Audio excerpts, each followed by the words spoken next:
Hi everyone, Spider-Man 1991 here with the little update video. Okay, first of all, I want to talk about Villains Month, and I just want to give you a list of which tines I'm getting because there's 52, and really, for the most part though, they seem optional. I mean, the Villains Month issues that are coming out in September, they feel a lot like the Zero issues that came out last year.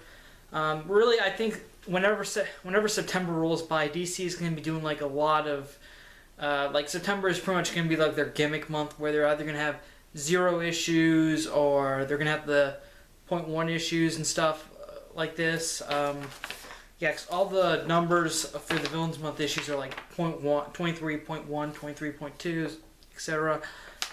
So I want to give you a list of which books I'm probably going to get.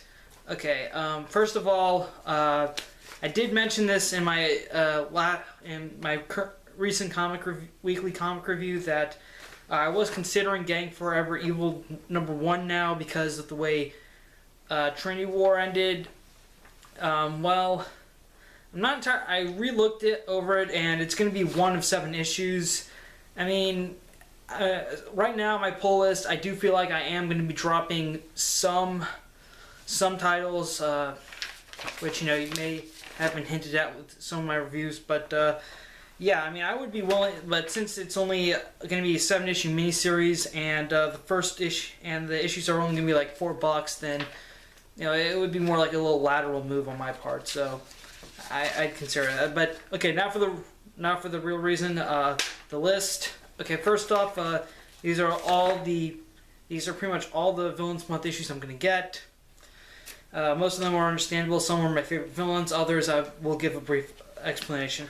Okay, Justice League number 23.1, which features Darkseid.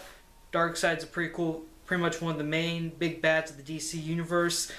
He was featured in the opening arc on Justice League, and also this issue is written by Greg Pak. So he blew me away on Batman Superman #1. So hopefully this one won't be any different. Okay, and Aquaman 23.1, Black Manta, written by Jeff Johns and Tony Bedard.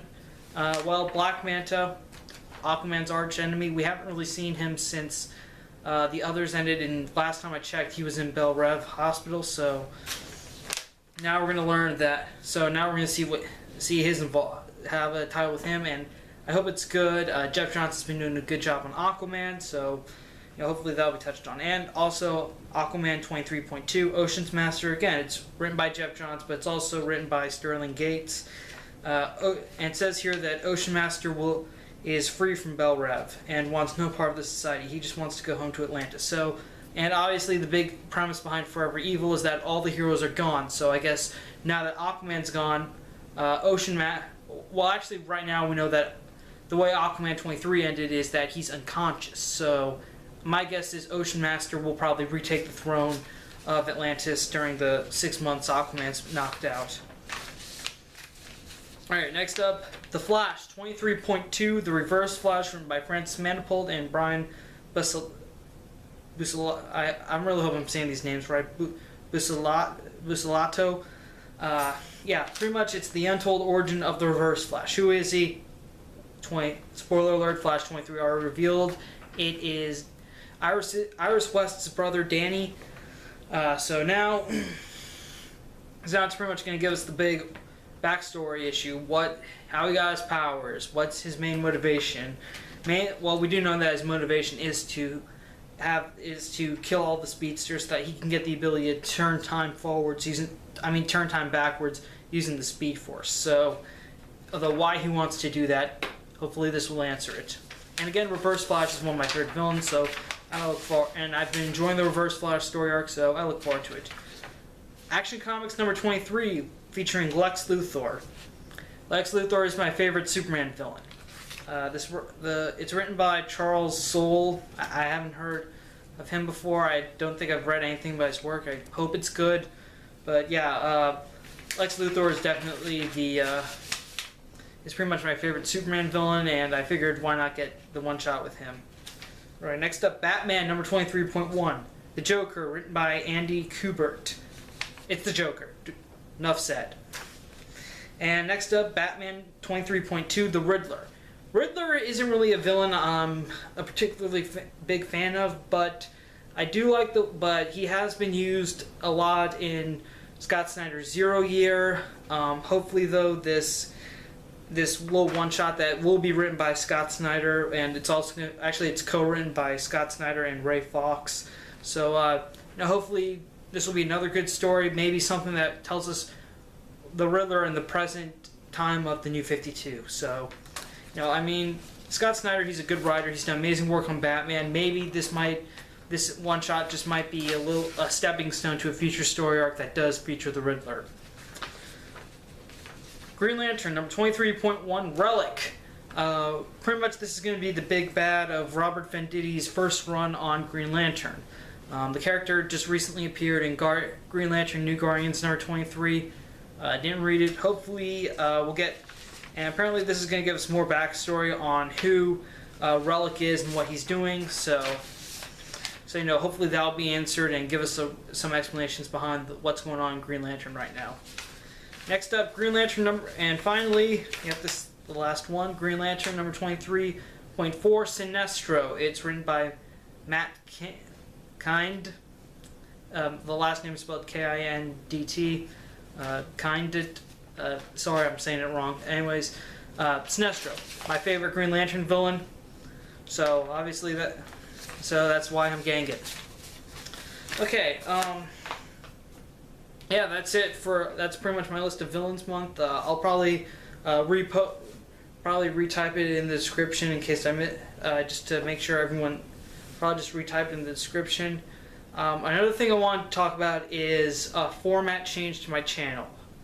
Comic review wise, I'm having a real difficult time trying to film these things every week now, especially now that school's starting again. So I'm pretty much cutting back on that and in that idea, so that I'm pretty much going to put all my comic reviews, instead of releasing one every week, I'm just going to release one at the end of every month and kind of and I'm probably going to make it like a best of the month rather than review every comic I read this month, because I think that might be too long of a video. So I figured I'd just make it like a best of the month type of video. And also my other series, GN Monthly, that's obviously not really affected by this since I do that monthly. So it's really more like I'm cutting back from being at least from 4 weekly reviews and 1 graphic novel monthly review to just pretty much two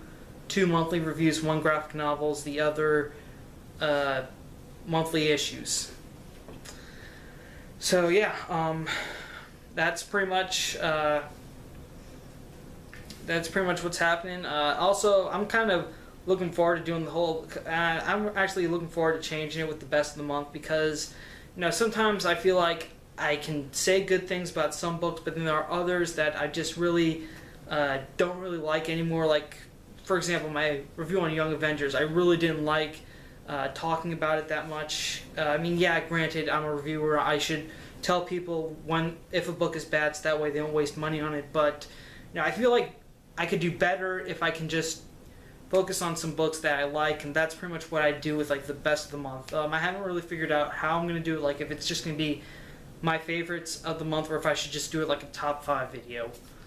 So yeah, pretty much a really big format. So that's pretty much all the news here right now. I don't know how long the whole monthly format is going to last.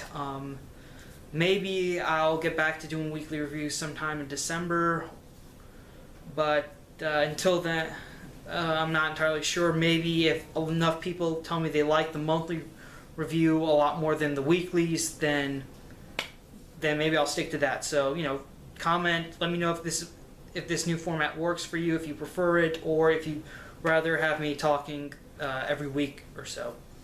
Okay? Alright, well, thank you for watching. Thank you for subscribing to my channel. If you have subscribed to me from the very beginning when I started uploading videos, thank you. Thank you for your loyalty, and new subscribers as well if you're just subscribing. I know this news is probably sudden, but thanks for watching anyways. I really appreciate all your support because if people weren't let's face it, if people weren't watching, there is no way I would still be doing this today. So again, from the bottom of my heart, thanks to all my viewers out there. All right, so that's it for me. Thank you again. Thanks for everything. Spider-Man 1991 saying see you later.